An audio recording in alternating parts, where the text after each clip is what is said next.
You found me. How are you? This is Ominously Positive, the podcast where you and I talk about dark subjects with an upbeat tone. I'm your host, Mary, and I'm autistic and OCD. Also, I sound a little nasally, and I apologize for this. I have been battling a cold sinus, possibly Rona thing, for a little bit, about a month, and I waited to the last possible second to film this in hopes that this nasal sounding stuff would go away and that I wouldn't annoy you. But I am running out of time and I must film.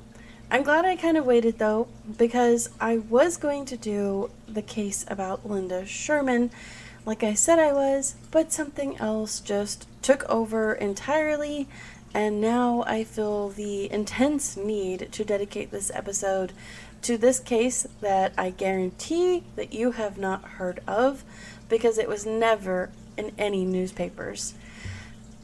I felt a very intense need to talk about this case, to tell this story, because anytime I hear about a sibling advocating for their other sibling, my heart really goes out, and I can relate a lot because I've gone through some dark stuff with my own brother, and this case in particular, I was just like, yeah, been there, and I just felt like this story needed to be heard. So here we are. This is what we're doing. I'm going to have some disclaimers that I really want to talk to you about before we jump into the case. I know some people hate them. I'm sorry, this is just how we do things here over on Ominously Positive. So I'm going to go ahead and jump into those disclaimers real quick. I'd like to ask, as usual, that you be very kind about whatever you post on this case, because family is active and actively involved. I'd also like to ask you that you steer clear of any intense politics that you might have, or opinions on politics on certain subjects, because this case really should be focused on being helpful.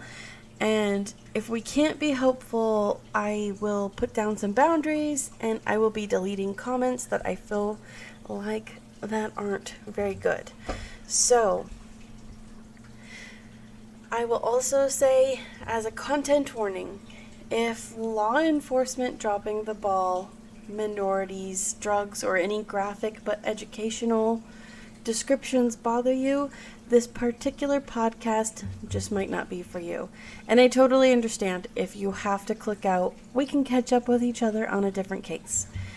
If you go to look this case up, you are not going to find any graphic photos. So feel safe in your research on this case. Actually, I guarantee you that if you go to research this case, it's going to take you less than 5 minutes to find all of the information there is available. There isn't much. And I guess that is another thing we should talk about. This is a very clear deviation from something that I usually do, because you know that we do deep dives here. You know that I dredge up every ounce of information that I can find. I have done that on this case. There just isn't anything there. So any of the information I have comes directly from the victim's brother. So if you are ready, buckle up. We are going to talk about the suspicious death of Grisell Camacho. I'm sorry for ruining her beautiful name. I know that I have said it wrong. I'm just not very good with that. I will do my best. If somebody were to give me the proper pronunciation, I will try my best. I think it's pronounced Grisell, and her last name is Camacho. Grisell.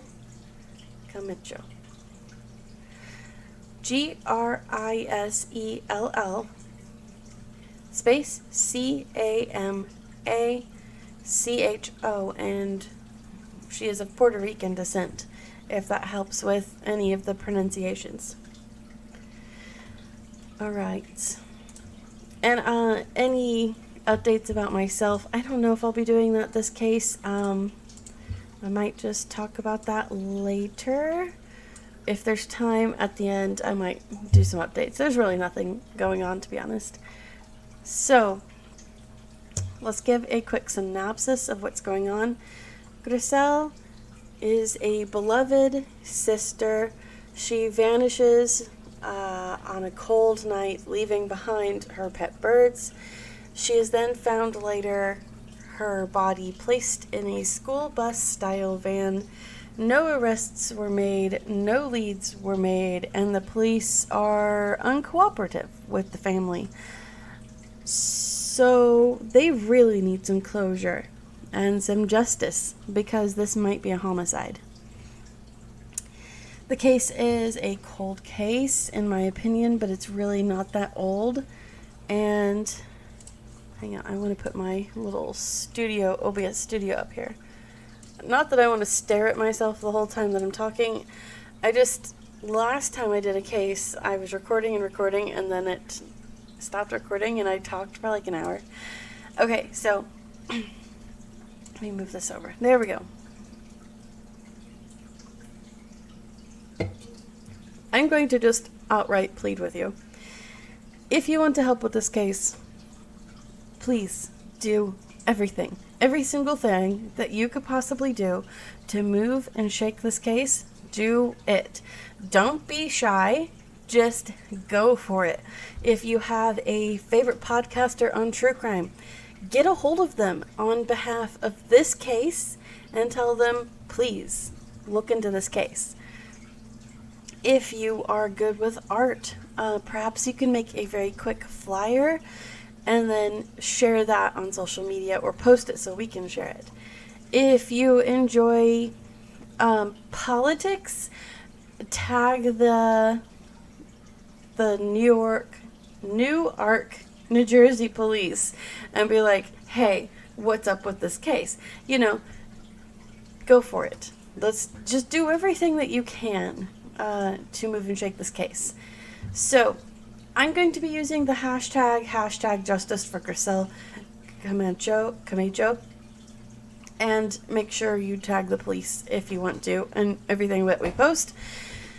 On Twitter, they are the @Newark NJ Police, and if you have any ideas that are better than mine, better hashtags, anything at all, just let me know, as long as it's polite and nice things, And, and lastly, my last disclaimer that I always like to cover, feel free to use anything that I talk about, that I write about, if you want to just take my voice and post it on your YouTube channel, I don't care.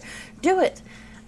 Credit is always nice, but that is never my goal, so feel free to do what you want to do. And also, if you're reading my stuff, I'm sorry, my grammar sucks. Okay. And spelling. I suck at that too. Oh, and you know what? My talking sucks.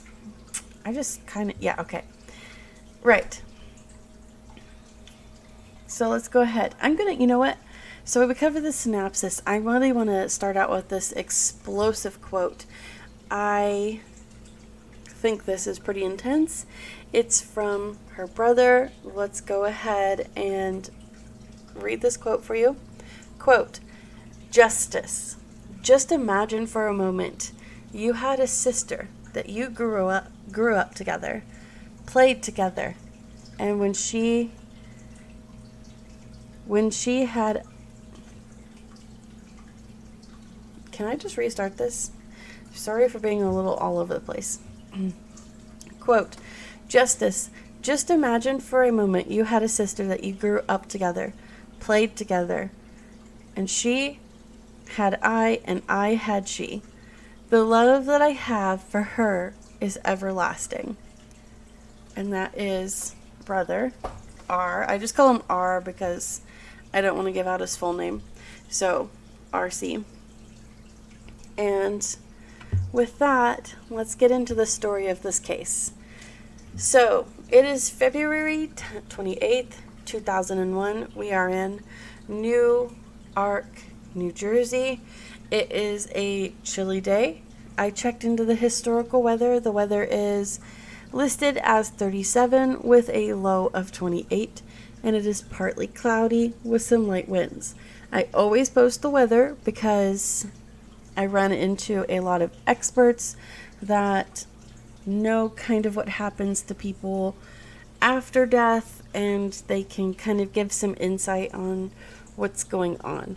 So like with the Jane Doe case of 83 in St. Louis, we had some people that were experts in this field come through, and they kind of left some cool comments about what to expect with a body, how it could be so preserved. So that's why I include these things. I also include as much time frame as I possibly can. Grisell's brother, RC, really didn't give us a time frame. He might later. I didn't want to press him for anything, so all I did was just took everything that he wrote and compiled it for him. So if he wants to add stuff in, that's up to him. But for now, the sunrise in this area would have been around 6:30 a.m. and sunset would have been about 5:40 p.m. So that day, RC goes and visits Grisell, and it was that evening actually. So that evening he goes to visit her, and he's checking up on her in the home that he was letting her live in. It was like a rental type place. The exact time of this visit is currently unknown. We just discussed that. Grisell was living in this rental home basement apartment that he had previously used as a man cave, if I understand correctly. I think he must have rented these homes out as well. You can look up the address in a little bit if you want to on Google. It is still there. It's just a little more updated. I think the oldest picture that we could go back to was I want to say 2017. I don't know. We'll get to that in a minute. Anyways, according to her brother, Grisell was having a hard time with her life and fell into using drugs. I understand that. I've had my brother do things like that too, and it was very hard to watch. And I did very similar things. I was like, here's this resource, and we also did this, where we argued. So I really relate to this. It's possible that Grisell was using drugs that night she vanished. However, it was well known that she was a homebody personality and just wouldn't leave her pet birds for very long.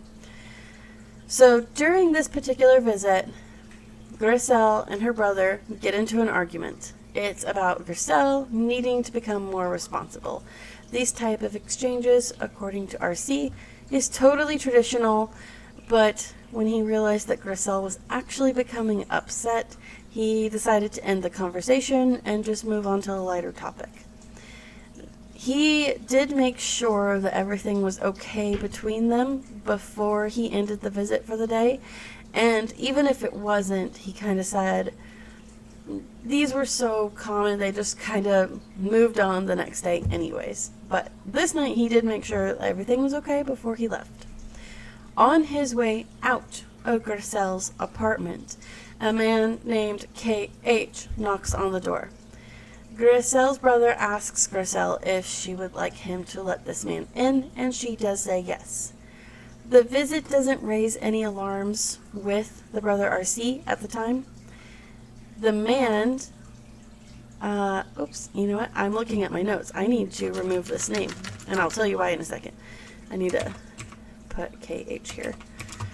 So KH allegedly lived on the same street. The brother kind of knew of him, but he doesn't really say how he knows him. It's probably just like a passing acquaintance sort of thing. But he lives on the same street. The house address is 132 Sunset Avenue. If you look it up on Google, the oldest picture goes to 07. It's a cream-colored, tall, thin building in a very crowded neighborhood, and there's a little tiny church next to it. On the left of the house, there's a tiny alleyway. I think it's big enough to park a small car into. And then on the right of the house is a very thin concrete path that goes towards the back of the building. That might help you with the upcoming rest of the story, this visual. If you look it up too, that could help a lot. So these two people are kind of passing each other. He's going out, and then KH is going in. So I would go ahead. I unfortunately can't use this man's full name since law enforcement hasn't named him as a suspect publicly. I can't mention anyone by name because of legal matters, actually. So, everyone is innocent until proven guilty by a court of law, and I am no way accusing KH or anyone in this article of anything. I'm just simply reporting any public information that's available. I can use people's names if they've been convicted of something publicly and we think there might be a connection. So later on in our story, you'll see that. But that's why I do this. That's why I put initials for a lot of things. I do the best I can to cover my butt legally and also protect people if I can do it. So like Grisell's brother, RC, I know his name, but I want to keep it protected. So let's go on. While I'm ranting, I'm going to try to get myself back on this track here. So KH is going in, RC is leaving. Grisell's brother does leave for the night, and he returns in the morning. So we don't know the dates on time frames on that, but we know that the date is now March 1st, 2001. The weather for today is a high of 38, the low is 25, and it's still partly cloudy. So first he knocks on the side window of the building, and there's no answer. So he knocks again, and then he starts walking towards the back door.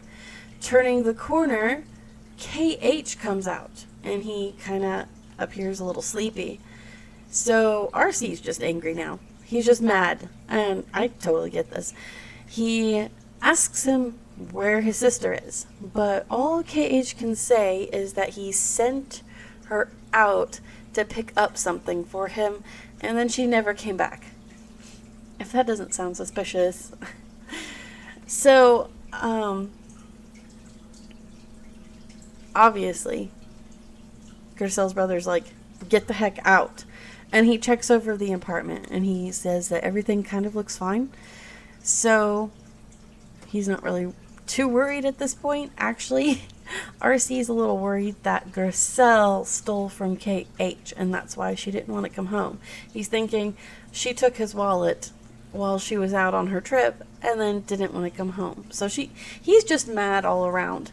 And I can understand why. Just letting this guy stay in the apartment. He's thinking that his sister's doing stuff like this.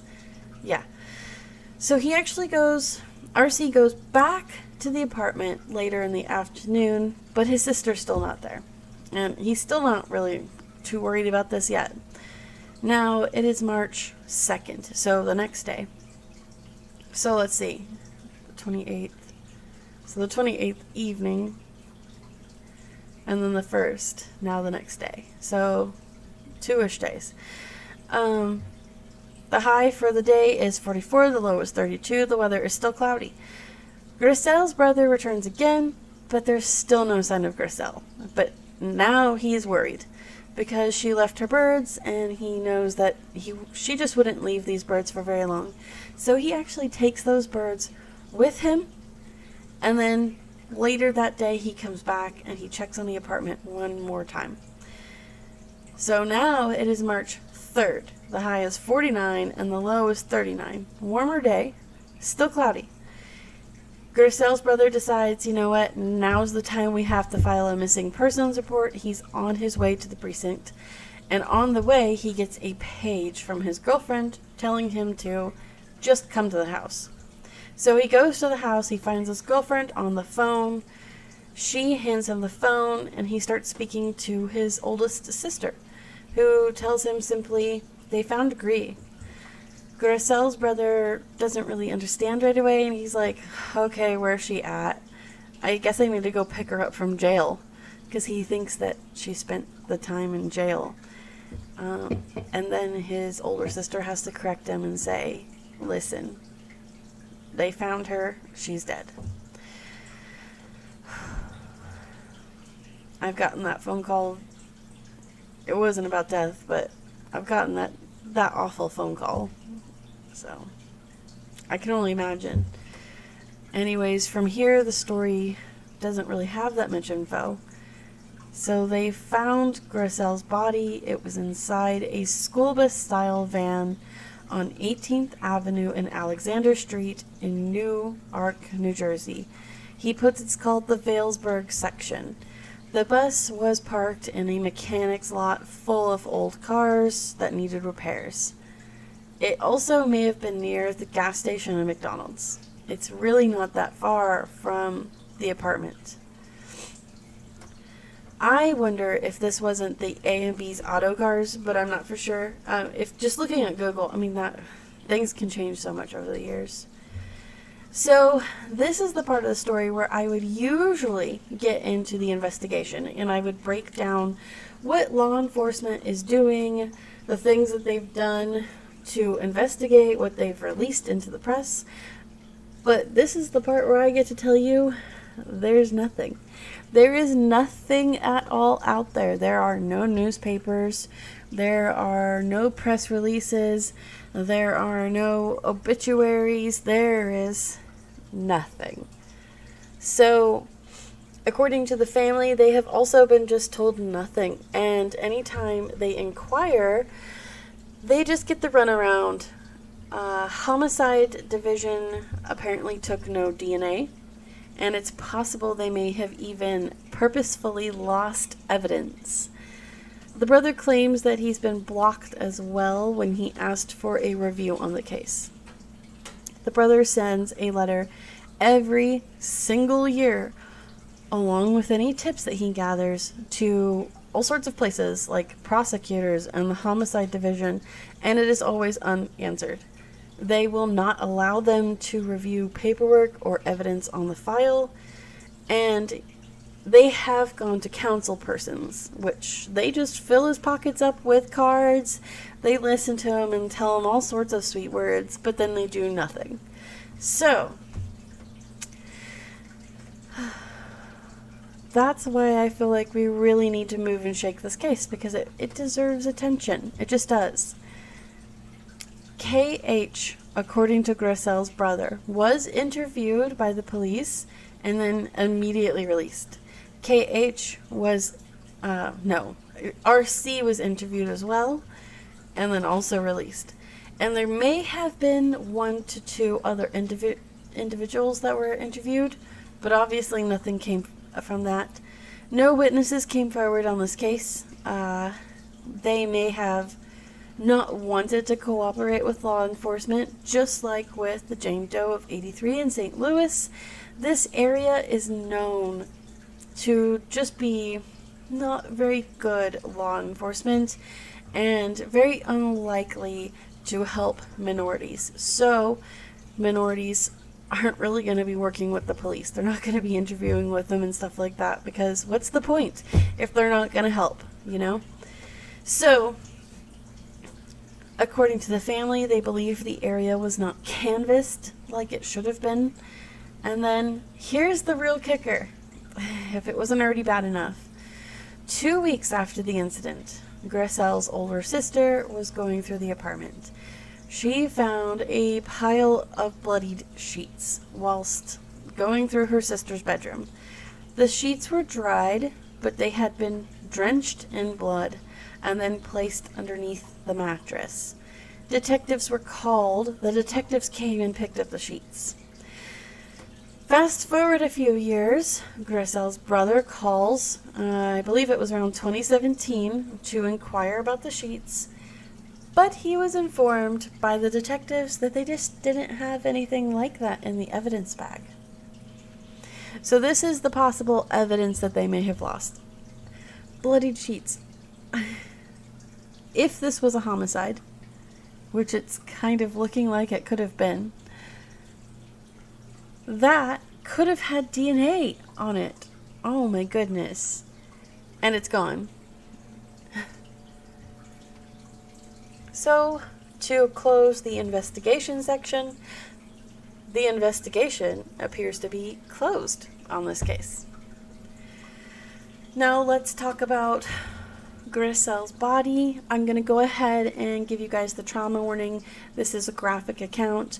I will do my best to be polite on this subject, but if this is something that makes you uncomfortable, you might want to fast forward a little bit into the theory section and conclusion, okay?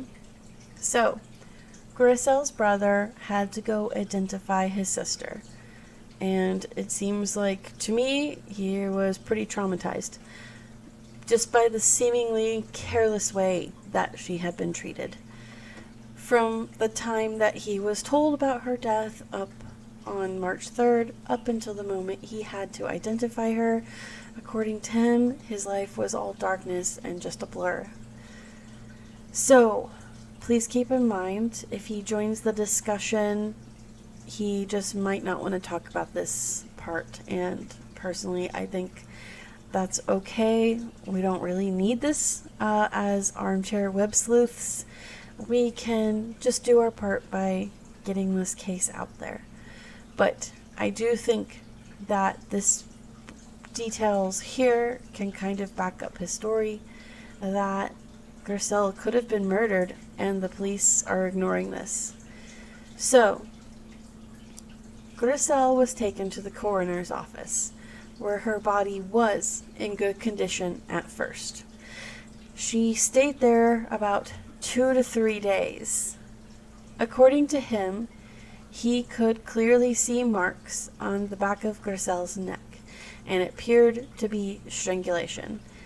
He thinks the finger marks were so clear they could have just gotten a fingerprint right off of her. He insists the marks are not liability, or terra do spots, but they were fingerprints and belonging to somebody with big thumbs. I think it's a little interesting that she stayed at the coroner's office for 2 to 3 days. I wonder why that would be. I just find that a little interesting. We don't know because they haven't really told us. There's no coroner's report release. They just haven't let him look at this kind of stuff, so we don't know. I do know that the coroner, whatever they would have ruled, could stop a homicide investigation right in its tracks. So if they ruled it to be an accident and the detectives are like, I thought it was a homicide, there's nothing the detectives can do at this point, I think. Very little. It would be very difficult for them to push forward with an investigation when the coroner is like, it's an accident. So that can have a pretty big impact on the case, and if I were the family, I would be going after getting this report, because I think this would be the jumping board of looking into this case a little more. So from here, her body was taken to a funeral home. But this is where it gets weird. It was discovered now on the transfer to the funeral home that decomposition had set in very badly. The family fears that the coroner or the police purposefully left Grisell out in order to hide evidence, or just out of carelessness. There wasn't an attempt to preserve her, basically, is what they were saying. Or that maybe they took too long at the coroner's. And 2 to 3 days is a long time, in my opinion. So, I've done a lot of research on other cases, and most of the time, from what I've seen, there's a turnaround of like a day or two, but not 2 to 3. Anyways, I'm not a law enforcement, I'm not a coroner, so I don't know. Maybe somebody who is smarter than me and in these fields can jump in. But anyways, according to RC, Grisell her skin was as black as the plastic body bag that she was in at the time when they took her to the funeral. It was so bad, the family was unable to say goodbye properly, and a viewing wasn't possible at this point either. So, we're done talking about that. We're going to go ahead and move into some of the theories on this case. So, the number one theory by people who are in the Reddit comments and seeing this case is, and this is also corroborated by family, is that Grisell was strangled by KH, the man that was with her last. and then simply moved to this school type van because it really wasn't that far. The second theory is that she did indeed leave the house that evening to buy drugs and then was attacked by a stranger or a drug dealer and then placed in the van. The third theory is that maybe she was a serial killer's first victim. User U/all in Idaho points out that a Tryon Johnson, also known as Calvin Johnson, and Thomas William, he had lots of nicknames, who had several crimes leading up to a murder he committed, Andrea Liggins, had some similarities to the way that this Andrea was murdered to Grisell, and he was saying maybe this was a serial killer, the start. And if you look into this person, please be aware that media has published many misinformation on this individual, and their names and date of births on mugshots are mixed up. So just keep this in mind. This tip did get turned in by RC, so this has already been turned in. And then lastly is the perhaps Grisell died of an overdose at the bus or another location, and then she was just left. I would say that was pretty plausible, except for the bloodied sheets. Drenched sheets underneath her bed? That's just bizarre. So, without that coroner's report, we don't really have much, do we?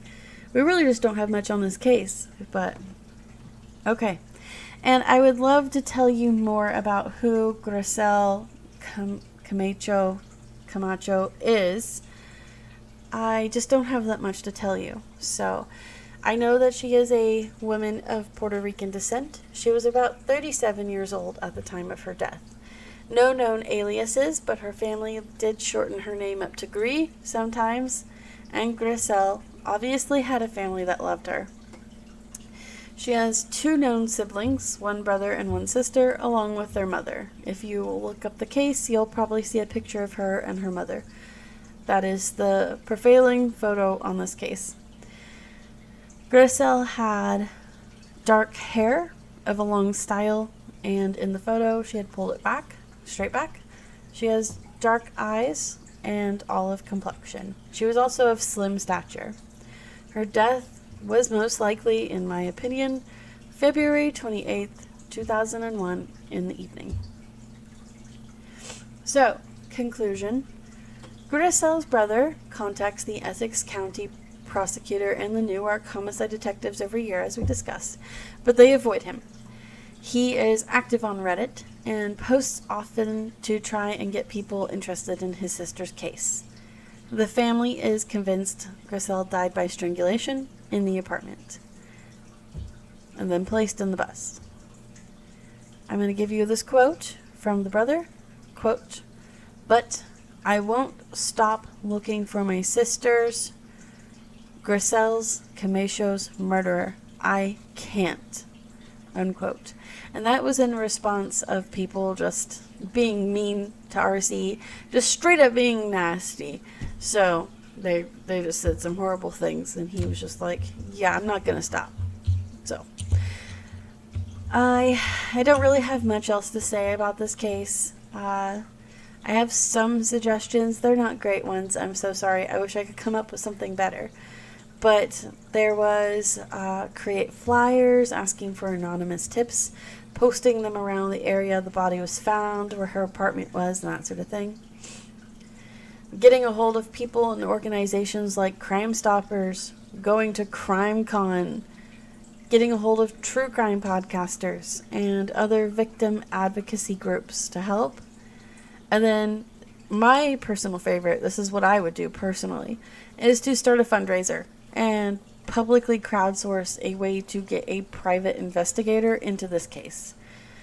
Another idea was to create an online obituary and a Find a Grave website for Grisell with some information about her murder in the description.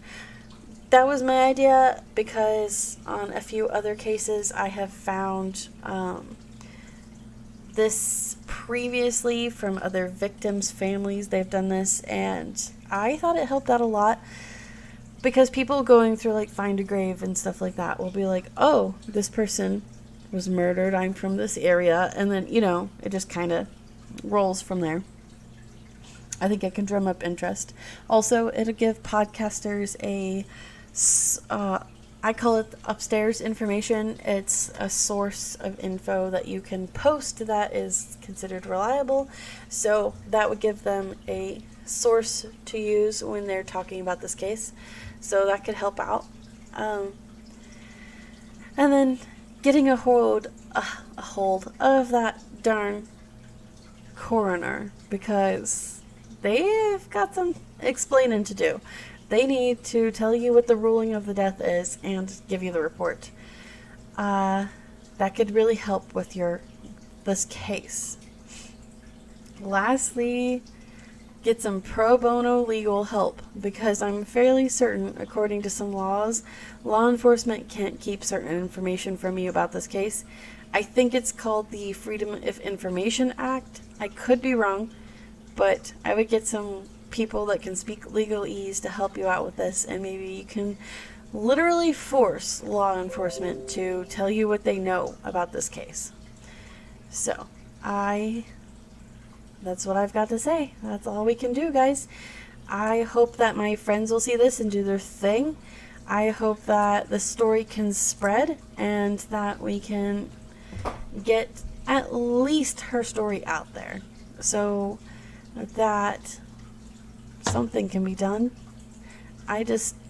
Every single person deserves the dignity of closure. This family deserves closure. So, I will talk to you guys sometime soon. I don't know how long we've been recording at this point, so I don't know how long this episode is, but I will see you again pretty soon. We're going to do the Linda Sherman case next, and that one is a weird one. It is partially solved, but not. So, I love you guys. I will talk to you again. Bye. Mary out.